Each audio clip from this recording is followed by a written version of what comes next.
Hey guys, it's Scott, and I'm here with my buddy Gary. We're going to talk a little bit about college football. I promise I'm not going to cry on this broadcast. It was a terrible weekend last weekend. Gary, how did the weekend treat you? Went pretty good. The Bet US picks weren't great, but my overall bankroll it saw quite an improvement. So the Bet US picks are on Tuesday and Wednesday, 1 p.m. Eastern time live, and then of course I added a few on Thursday and Friday, and I hit all of those. So I felt pretty good about those. But yeah, I mean, just a rough home loss for the Cornhuskers. A lot of firsts for Dylan Raiola in dealing with some of that, what is to be expected from a Big Ten defense, right? It Very much. it is what it is. It's a first loss. It is what it is. I think Nebraska is going to be just fine, and Purdue might be exactly what the doctor ordered this week, right? That's what we're kind of hoping. So that is definitely one of our top four games. All I could see on all the chats that I follow Sunday morning is who's Dylan's going to play for in the SEC next year. Um, the Husker fan is well, we're loyal, but we want results today, and we haven't had results in 20 years. So yeah, a little bit disappointing. I expected Nebraska to win that game. I didn't expect them to cover, which of course they didn't, but I did expect them to nicely win the game. So I guess let's go ahead and we won't spread any more tears here on this one until we talk about the Nebraska game. Let's start out with Notre Dame. I always enjoy watching Notre Dame play, and this is one of the most confusing teams in college football to me. Don't you want to be in the Big Ten? Don't you want to be in the ACC? Join the conference. Come on. Let's get let's just get this all over. You like to play a bunch of teams in the Big Ten. You like to play several teams in the Pac-12 or Pac-10 or whatever you're calling them today, Pac-2. But they've all moved over to the Big Ten. Notre Dame, come home. Play in the Big Ten. What do you see in this Louisville game? So this one's interesting, right? Spread is around 4.5. At least last I checked, late last night. Stats model has Louisville favored by 4.5. Um, the power rating plus stats model has Notre Dame favored by about a point and a half. Power rating wise, I mean, this number is probably right where it should be because I've got Notre Dame, let's see, 38.64, Louisville 35.49, just based on pure power rating. So number 9 against number 12. This one is a tricky spot because Louisville did not look great against Georgia Tech. How much of that was a look ahead spot, heading into South Bend? How much of that was maybe Louisville's just not great? I mean, they had I think a punt return for a touchdown, a field goal block for a touchdown. It was or a fumble return for a touchdown, not a punt return. Either way, Notre Dame, you don't know what you're going to get from week to week, and that's been very tricky, right? Northern Illinois, that loss. Okay, you're coming off of a big win at Texas A&M. How good is Texas A&M?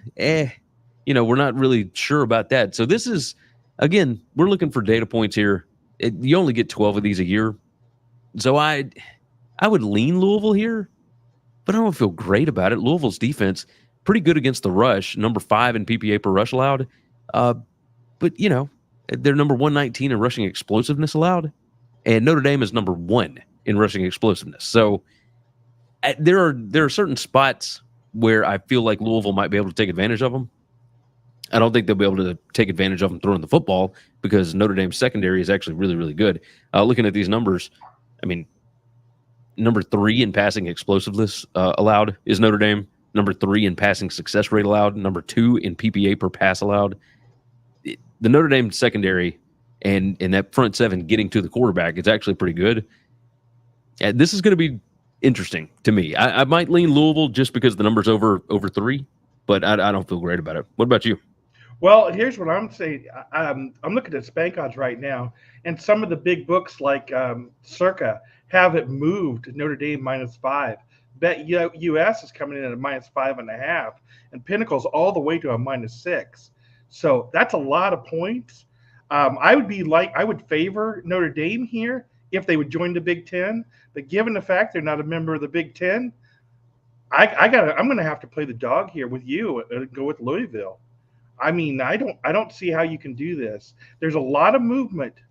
The top down guys are really pushing this the Notre Dame side, but top down guys have not done especially well so far in this year, especially in the NFL. That has been some carnage over there with the picks. But I don't. I think Louisville's the right side on this one.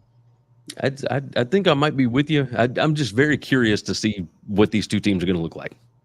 Yeah, I agree with that. Let's go down to a little bit more important game. This is the game I really want to watch. This is Illinois on the road against Penn State. Now this is a Big Ten matchup, and after Illinois coming off that big win against Nebraska, I don't know if they're going to let down or not. What's your number say on this one? So this thing is sitting around 17 and a half, 17-ish at some places. My power rating plus stats has got Penn State by 17.48, and my stats model has got Penn State by 19.42. Would it surprise you, Illinois coming off of a big road win, for them to go in and kind of get smashed a little bit at Penn State? I don't think so. Power rating wise, I've got Penn State number 8. I've still got Illinois at number 40. I don't feel like Illinois, dominated that game against Nebraska by any stretch of the imagination. No. They probably should have lost the game. But, number 66 in offensive success rate, number 74 in defensive success rate for Illinois. Penn State is significantly better on both sides of the ball. But still, that number, it just feels really, really big. This one's, a night game in Happy Valley. They're going to be fired up. Number feels too big, but maybe it's not. Maybe this is the spot where Penn State, kind of exerts their will a little bit, and Illinois finally falls back to the back a little bit. Yeah, 17 and a half is a lot of points. There's no way I would take either side in this one.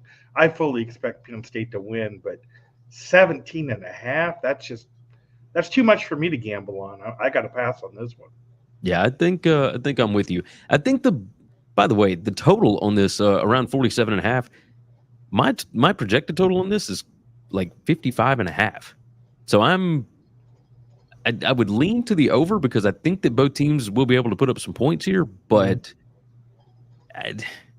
again, early season stats, we got to figure out exactly what these mean in some of these spots, but Illinois put up some points on that Cornhuskers defense, and Yep. Penn State, I don't feel like the books have fully gathered on to what this Penn State offense can do. So I would lean an over at 47 and a half, but we'll see which way the books move on that. Yeah, we'll definitely watch that one. Well, here's the game that's very, very close to my heart. Nebraska going on the road against Purdue. Purdue has had a pretty tough start to the season. What kind of numbers do you have on this one? Purdue and Nebraska. My numbers love Nebraska in this spot. Now, are we going to get the Purdue from game 1 where they played against, I think, Indiana State and just smashed them?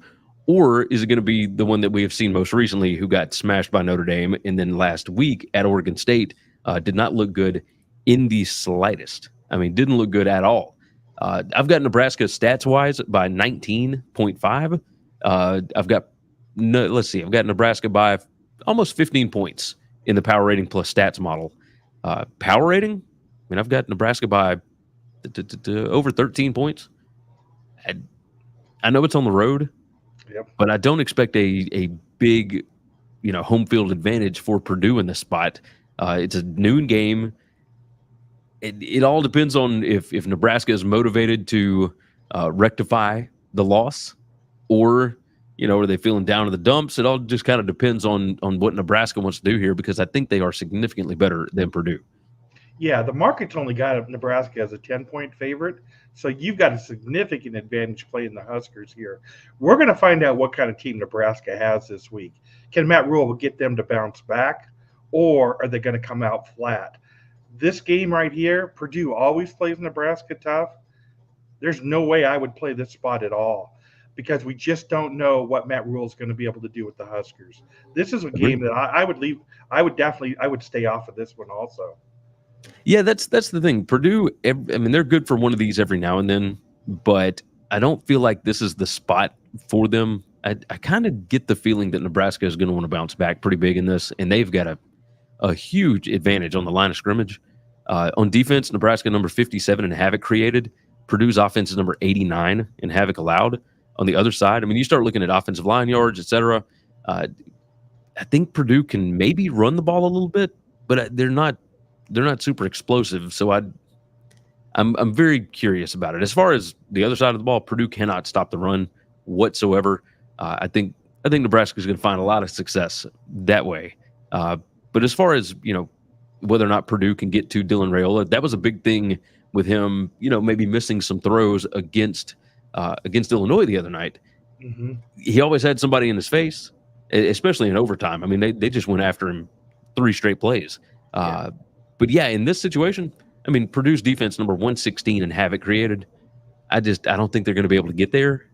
So I would certainly lean Nebraska in this spot. Yeah, and definitely I do too. Well, because my heart's in it too. I used to be an in-play trader for a sports book, and I never recommend people play in-play, but this might be a game that I differ on that advice. I think you're going to know the winner of this game after Nebraska gets the ball the second time. You're going to see if Nebraska is there to win this game, because they're either going to be there to destroy them or they're going to come out flat. I don't know which one's coming, but after Nebraska touches the ball the second time, you're going to know the winner of this ball game. So, again, I can't miss it. I'll definitely be playing this virtual game. The virtual game's not done very well, I got to tell you, because they've led me astray. But I still enjoy watching them. I hope everybody at home enjoys watching the virtual games. But I think we buried the lead long enough here, Gary. Let's talk about the best football game of the weekend.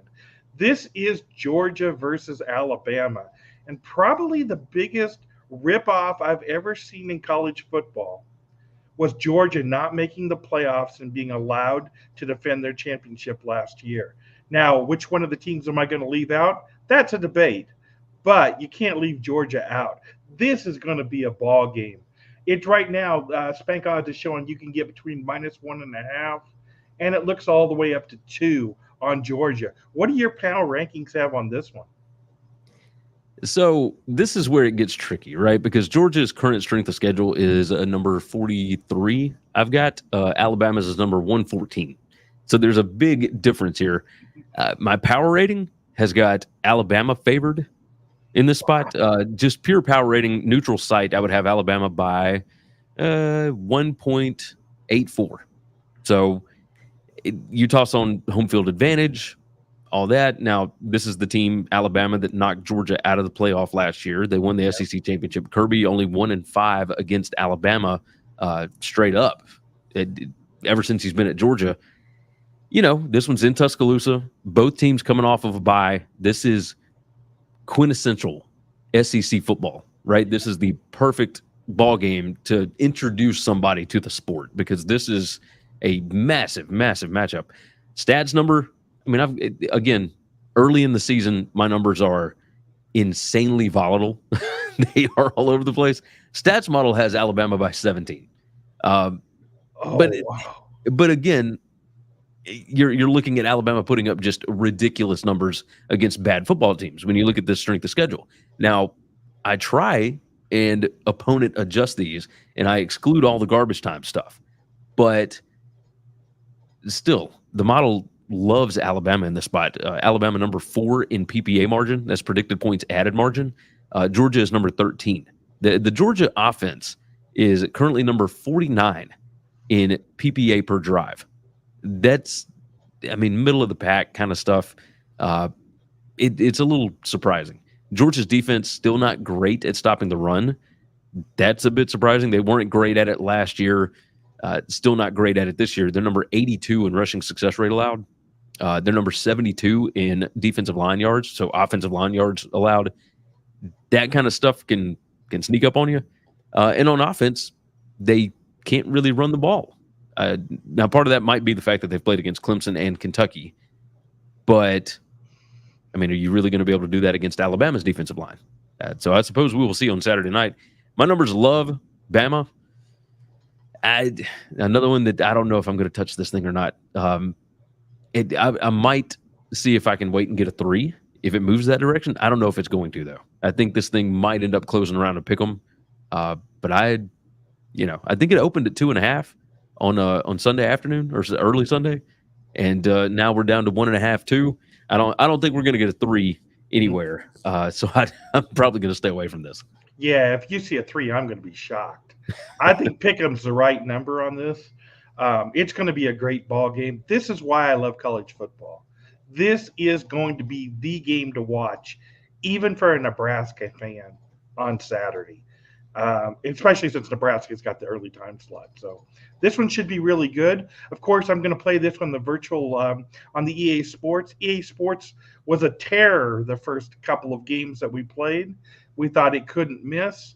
It's hit some rough times. And we don't really have a good excuse because I'm getting a lot of originators telling me that they're using the stats out of EA Sports. So EA Sports just isn't putting the game together as well as they were before. So I'm not sure what's going on there, but we're going to continue to play them. There's actually a doubleheader tonight for the NFL. I'm going to play both of those games on EA Sports in the next couple of hours. You can follow those on the YouTube channel if you want to watch them. Should be some really good games. If Cincinnati loses tonight, Survivor at Circa is going to be lit on fire because that's going to knock out the rest of the people out. I believe. I think we're going to have like 3 guys left. It's crazy what the NFL has done this year. Yeah, it's been a lot the first few weeks. It's been crazy. And what's even crazier is week 1, everybody went out because they took Cincinnati. And the ones who didn't go out week 1 on Cincinnati took Cincinnati in week 3. So It's deja vu all over again. But if you guys want to watch those 2 games, I'm going to have them on the next couple hours when things calm down here. Of course, on Tuesday, we'll be broadcasting a doubleheader. The first 2 games we talked about, I'll probably do those about noon Pacific. Wednesday, I'll do the same thing. Wednesday will actually be the Nebraska game and this Georgia game. We're going to have that doubleheader about noon on Wednesday. So we'll see what we play on Thursday and Friday on the noon time slot. But Gary, go ahead and tell us about your broadcast that you do again, because I enjoy watching that BetUS show. Oh, we have a blast doing it. It's every Tuesday and Wednesday, 1 p.m. Eastern time. We break down the biggest games of the weekend along with any games where we find value, right? So we might have some of the sickest games that you could possibly get into, but we have a good time with it. We talk about, a good 15 to 20 games a week and make sure that we deep dive these things and give some opposing viewpoints, right? Myself, Parker Fleming, Kyle Hunter, we all look at games a little bit differently, and we come together and try and sort through it and see what we feel about these games. So it's been an up and down kind of year thus far, but we're kind of catching the hang of things, and I think it's going to be a good rest of the season. So yeah, every Tuesday and Wednesday, 1 p.m. Eastern time there. Or I also have my personal podcast, which is Winning Cures Everything, and you can find that winningcureseverything.com. All the YouTube stuff, the podcast, etc. It's all right there, easy to find, and follow me. You can see on the screen here at Gary WCE is where you can find me on all the different socials. That sounds really good, and I don't miss any of those shows. And just to let you guys know, you can follow me on Twitter. I'm at Vegas Horse Pools. Also, I am support for Spank Odds. If you have any problems with Spank Odds, go ahead and send me a message over there at Spank Odds, and I'll do everything that I can to help you. If there's any virtual games that you want to see played, just send me a DM at Vegas Horse Pools. I'll get them played for you. Gary, I think we're going to close it out. That sounds like a plan to me, brother. I appreciate it. Hey, thanks for your time. You have a good day. Of course, you too.